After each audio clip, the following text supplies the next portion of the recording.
So today's session is about CERSAI. So एक बार के लिए थोड़ा ब्रीफ आइडिया देती हूँ कि सरसई क्या है क्या एंड ये इसकी इस्टेब्लिशमेंट क्यों की गई। Let's understand with the help of an example. मैंने आपको डीआरटी के केस में भी यही एग्जांपल समझाई है। सरफेसी एक्ट में भी आपने देखा होगा कि हमने वही एग्जांपल के साथ उसको कंटिन्यू किया। अभी सरसई में भी वही एग्जांपल के साथ इसको क्लियर करेंगे, ठीक है। जैसे मान लो कोई पर्सन है, बैंक ने किसी पर्सन ए इनको लोन दिया। अगर इनको लोन दिया है तो इन्होंने ये लोन की रीपेमेंट करनी है, ठीक है। सपोज जब इन्होंने लोन को रीपे करना था, ये जो पर्सन है ये डिफॉल्ट कर जाए, ये रीपे ना करे लोन, तो यहाँ पे जो बैंक है, बैंक के पास एक ऑप्शन रहती है, they can approach special court and that special courts are known as what, they are known as DRTs. मैंने आपको बोला था ना, डेट रिकवरी ट्रिब्यूनल, जो डेट क्या है रिकवर करके देंगे बैंक्स और फाइनेंशियल इंस्टीट्यूशन को। सेकंड हमने फिर देखा था कि 2002 में आपका सामने आता है सरफेसी। सरफेसी एक्ट का भी यही काम है, लेकिन वहां पे अगर मैं डिफरेंस की बात करूं डीआरटी की और सरफेसी की, तो सरफेसी के अंदर अपने आप अपने एंड के ऊपर बैंक्स और फाइनेंशियल इंस्टीट्यूशन है जो वो पोजेशन लेते हैं वो एसेट्स की जो उन्होंने एज अ सिक्योरिटी रखा था फॉर ग्रांटिंग लोन, ठीक है। डेट रिकवरी ट्रिब्यूनल में तो पर्सन्स रहेंगे ना, जैसे रिकवरी ऑफिसर रहेगा, रजिस्ट्रार, प्रिसाइडिंग ऑफिसर, मैंने आपको पढ़ाया था। रिकवरी ऑफिसर क्या है, आपको डेट रिकवर करके देंगे वो पर्टिकुलर पर्सन से। लेकिन सरफेसी एक्ट के अंदर क्या है, अपने एंड के ऊपर पहले डिमांड नोटिस इशू करके, पोजेशन नोटिस इशू करके क्या है, वो एसेट के ऊपर पोजेशन क्रिएट कर सकते हो अपने एंड के ऊपर इटसेल्फ, ठीक है। आई होप सो आप रिकॉल कर पा रहे हो वो सारी चीज़ों को। अभी यहाँ पे मैंने आपको जो फर्स्ट पार्ट में मैंने सेकंड पार्ट आई है ना, सेकंड क्लास आपकी रही थी सरफेसी के ऊपर। सरफेसी के अंदर अगर आपने कंप्लेंट रजिस्टर करनी है,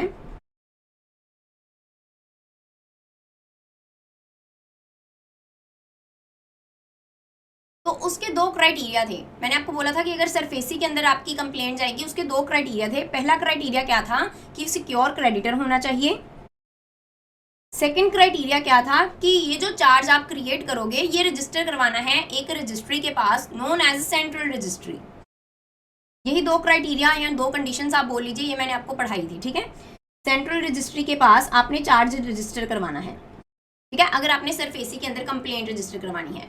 अभी सिक्योर क्रेडिटर कौन से हो गए, अगर मैं डीआरटी की बात करूँ ना, उसमें आपका secure loan and unsecure loan दोनों आ जाएंगे। लेकिन अगर मैं सरफेसी की बात करूँ तो सरफेसी में आपका सिर्फ सिक्योर लोन ही डील किया जाएगा। सिक्योर लोन कि जिसके अगेंस्ट में आपने कोलेटरल सिक्योरिटी रखवाई, that is called secure loan. यहाँ पे आ गया सिक्योर क्रेडिटर। सिक्योर क्रेडिटर अभी यहाँ पे कौन होंगे, आप कमेंट सेक्शन में मेरे को कमेंट करके बताओगे। नॉर्मल सिंपल सी एग्जाम्पल देखिए, अगर बैंक ने एडवांस दिया, लोन दिया किसी कस्टमर को ए को, आप मेरे को रिलेशनशिप बताइए, the relationship exist between bank and customer is of what nature. I hope so you can understand what I want to ask from you. You have to tell me in the comment section, in case of advance given by bank to a particular customer, the relationship exists between bank and customer is of what nature. Do comment in the comment section, I am waiting. उससे आपका ये concept clear हो जाएगा secure creditor का, आप भूलोगे नहीं कभी। आप नॉर्मल सिचुएशन को नॉर्मल एग्जांपल के साथ आप सोचिए जरा कि अगर बैंक है, बैंक ने लोन दिया किसी कस्टमर को, bank will act as what, whether bank will act as debtor, whether bank will act as creditor. और ये जो कस्टमर है, कस्टमर क्या एक्ट करेगा, whether customer will act as debtor और whether customer will act as debtor. Do comment in the comment section quickly.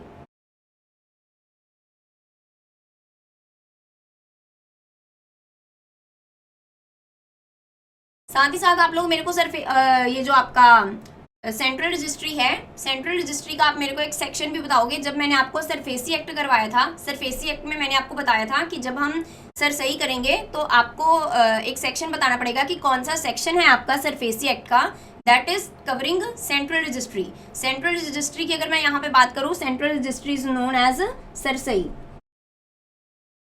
ठीक है। आगे हम इसकी फुल फॉर्म भी देखेंगे। 2011 में आई गेस ये स्टेब्लिश की गई, ठीक है। सो अभी अगर यहाँ पे मैं रिलेशनशिप की बात करूँ जो एग्जिस्ट होगा between bank and customer is of what. यहाँ पे बैंक क्या है, बैंक ने लोन दिया ना कस्टमर ए को, इनको जो कस्टमर ए है इन्होंने पे करना है बैंक को लोन। अगर ए ने बैंक को पे करना है तो ए की क्या बनी है, लाइबिलिटी बनी। इन्होंने क्या है आफ्टर सम टाइम बैंक को पेमेंट करनी है। तो अगर ए की ये लाइबिलिटी है तो बैंक यहाँ पे ए के लिए क्या एक्ट करेंगे, bank will act as creditor for whom, for customer. और यहीं पे अगर मैं बैंक के पॉइंट ऑफ व्यू से बात करूं, बैंक ने आज की डेट में लोन दिया, इनको पता है कि आफ्टर 3 ईयर, आफ्टर 5 ईयर या जो भी इनका टाइम पीरियड रहेगा, उसके बाद मेरे को कस्टमर ए क्या है वापस कर देंगे पैसा। तो ए इनके लिए क्या एक्ट करेंगे, एज ए एसेट। और एसेट्स आपके किस तरफ रहते हैं, आपके बैलेंस शीट की अगर मैं बात करूं, एसेट्स में आपका क्या चीज रहेगी, क्रेडिटर रहते हैं कि डेटर, डेटर्स। तो कस्टमर क्या एक्ट करेगा बैंक के लिए, डेटर। आई होप सो रिलेशनशिप एग्जिस्ट हो गया हो, creditor and debtor.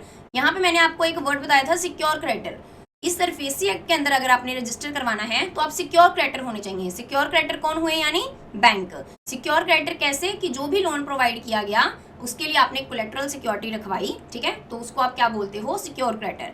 I hope सो इतनी बातें सबको क्लियर होगी हो यहाँ पे। अभी 2 कंडीशन मैंने आप लोगों को बताई कि अगर आपने सरफेसी एक्ट के अंदर रजिस्टर करना है, first is secure creditor, second is जो आपने चार्ज क्रिएट किया अगेंस्ट दी एसेट उसको रजिस्टर करवाना है सेंट्रल रजिस्ट्री के अंदर। That central registry is set up by whom? That central registry is set up by central government। पहली बात आपने ये ध्यान में रखनी है। सेकंड चीज आप लोग ध्यान में रखोगे कि ये जो सेंट्रल रजिस्ट्री है, मैंने आपसे पूछा था कि कमेंट सेक्शन में कमेंट करके बताइएगा कि ये जो सेंट्रल रजिस्ट्री है या सरसई है, ये कौन सा सेक्शन कवर करता है आपका सरफेसी का। That section is section 20। Section 20 of which act, section 20 of SARFAESI act, ठीक है। ये 2 बातें ध्यान में रखिएगा। अभी ये सरसई की जरूरत ही क्यों पड़ी, क्यों हमें सरसई इस्टेब्लिश करने की जरूरत पड़ी, let's understand with the help of an example. जैसे मान लो कोई से कस्टमर है ए, इन्होंने लोन लिया अगेंस्ट अ हाउस, ठीक है। कौन से बैंक से लोन लिया, से कोई बैंक है PQR बैंक, PQR बैंक से इन्होंने अगेंस्ट अ हाउस लोन लिया। यही हाउस को कोलेटर रख के इन्होंने लोन ले लिया से XYZ बैंक से। यही हाउस को कोलेटर रख के से इन्होंने लोन ले लिया ABC बैंक से, ठीक है। अभी यहाँ पे ये कस्टमर क्या कर रहे हैं, सेम एसेट को एज अ कोलेटर रख के डिफरेंट बैंक से क्या ले रहे हैं, लोन ले रहे हैं। मान लो जब डिफॉल्ट हो जाए, डिफॉल्ट के केस में ये बैंक को ये लगेगा कि मेरे पास तो क्या है, सिक्योरिटी है, मैं इससे रिलाइज कर लूंगा, जो भी डिफॉल्ट रहेगा रिलाइज कर लूंगा लोन की अमाउंट। XYZ बैंक को ये लगेगा कि ये हाउस मेरे पास एज अ कोलेटर रखा गया है, जब भी डिफॉल्ट होगा तो मैं रिकवर कर लूंगा अमाउंट। ABC बैंक को भी ऐसे ही लगेगा कि मैं रिकवर कर लूंगा।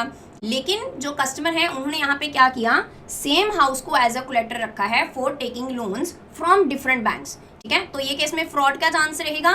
तो यहाँ पे ये चीज को रोकने के लिए आपका सामने आता है सरसई, ठीक है। कि जब आपने एक बारी, जब भी आपने लोन देना है ना, तो बैंक्स को बोला गया कि आपने वो चार्ज है जो रजिस्टर करवाना है एक सेंट्रल रजिस्ट्री के अंदर, कि आपका चार्ज है ये हाउस के अगेंस्ट। जब भी कोई बैंक ने, ये कंडीशन बना दी गई कि जब भी कोई बैंक ने लोन देना है, उन्होंने सबसे पहले चार्ज क्रिएट करना है, चार्ज क्रिएट करके उसको रजिस्टर करवाना है एक सेंट्रल रजिस्ट्री के अंदर। That central registry is known as what, that central registry is known as Sarsai.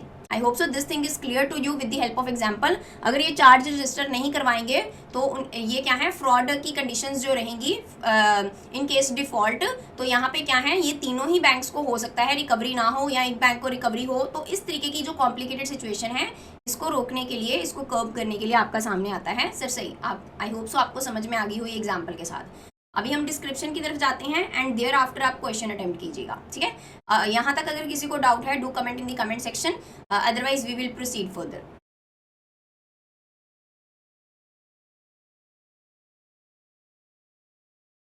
तो थोड़ा सा डिस्क्रिप्शन देखते हैं एंड उसके बाद क्वेश्चन की तरफ मूव ऑन करेंगे। सबसे पहले तो आपने फुल फॉर्म ही ध्यान में रखनी है। Sarsai stands for what,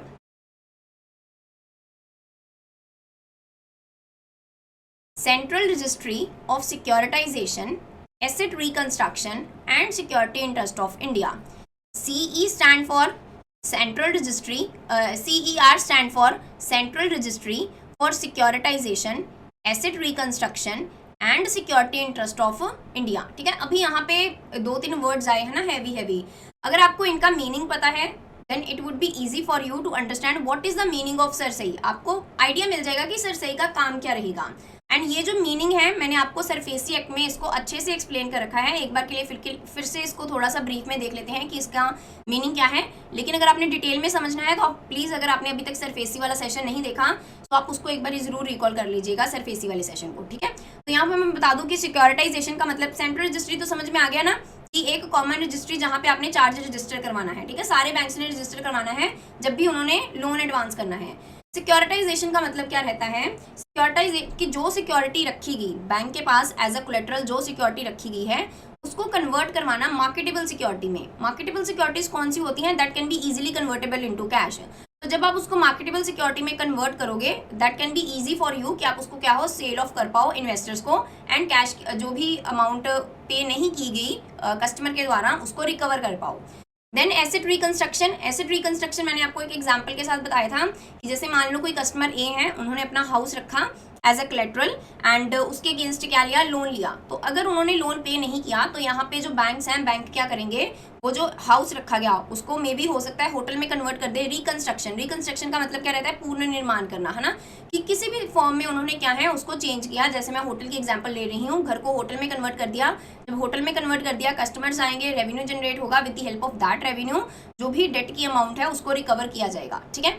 and security interest of India, कि जिस सिक्योरिटी में आपका इंटरेस्ट है, यहाँ पे परसेंटेज वाला इंटरेस्ट नहीं रहेगा, जिस सिक्योरिटी में आपका इंटरेस्ट है जो एज अ कोलेटरल रखी गई, उसको इन्फोर्स करवाना। ठीक है, उसके ऊपर आपका राइट है, इन्फोर्स करवाओगे वो सिक्योरिटी इंटरेस्ट को। ठीक है, आई होप सो अभी आपको मीनिंग क्लियर हो गया हो।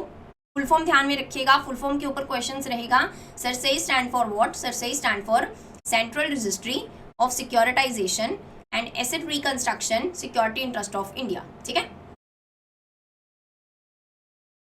so it allow financial institution and banks to register any transaction in respect of asset securitization as well as reconstruction.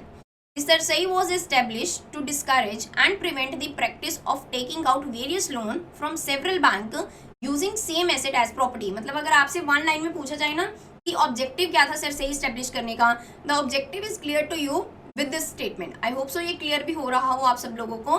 Sarsai was establish to discourage and prevent practice of taking various loan. मैंने आपको बताया था ना with the help of example कि PQR bank से भी loan लिया गया, XYZ से भी, ABC बैंक से भी। Taking loan from various bank, same asset को एज अ सिक्योरिटी रख के, यूजिंग दी सेम एसेट और प्रॉपर्टी। ठीक है, government of India has setup, इसके लिए गवर्नमेंट ऑफ इंडिया, यहाँ सेंट्रल गवर्नमेंट बोल लीजिए, इन्होंने क्या है सेटअप किया Sarsai under the provision of SARFAESI act. Which section? Comment in the comment section, quickly comment करके बताइएगा। मैंने आपको डिस्क्रिप्शन में भी बताया कि कौन सा सेक्शन है सरफेसी एक्ट का that is talking about CERSAI. Do comment in the comment section.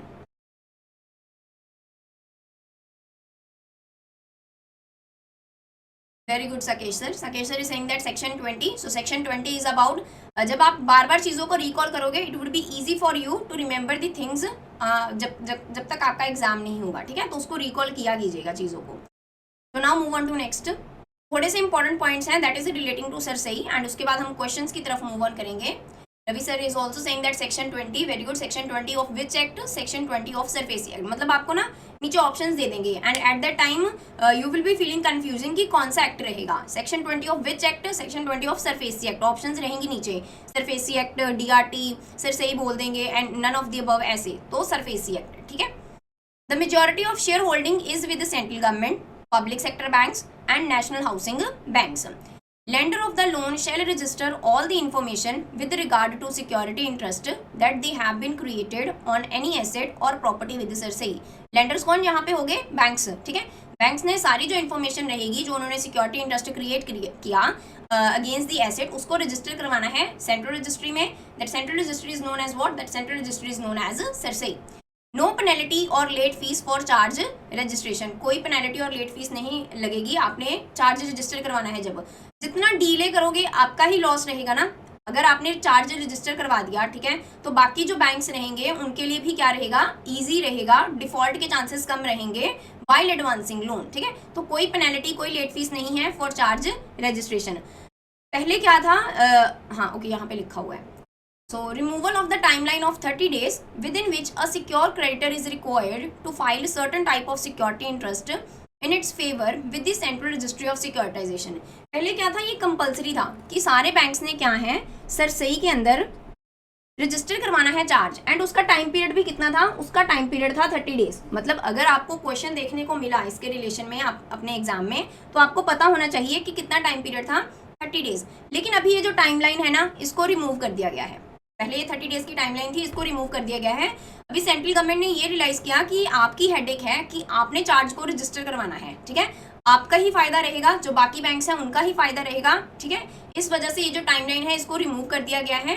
And ये बैंक्स के अपने ऊपर है, उनकी अपनी हेडेक है कि उन्होंने चार्ज रजिस्टर करवाना है against the asset under Sarsai. लेकिन अगर आपसे क्वेश्चन आ गया इन केस पेपर में, तो आपको पता होना चाहिए कि पहले क्या क्राइटेरिया था कि उन्होंने 30 डेज के अंदर अंदर ही रजिस्टर करवाना होता था चार्ज। जैसे मान लो लोन दिया, आज की डेट में लोन दिया अगेंस्ट दी हाउस, तो उस हाउस का जो रजिस्ट्रेशन है वो करवाना पड़ेगा विद इन 30 डेज, ठीक है। If charge is not registered with SARFAESI act is not applicable. मैंने आपको बताया था कि अगर आपने सरफेसी एक्ट के अंदर जाना है तो उसके लिए पहले चार्ज रजिस्टर करवाना पड़ेगा, कहाँ, सरसई के अंदर।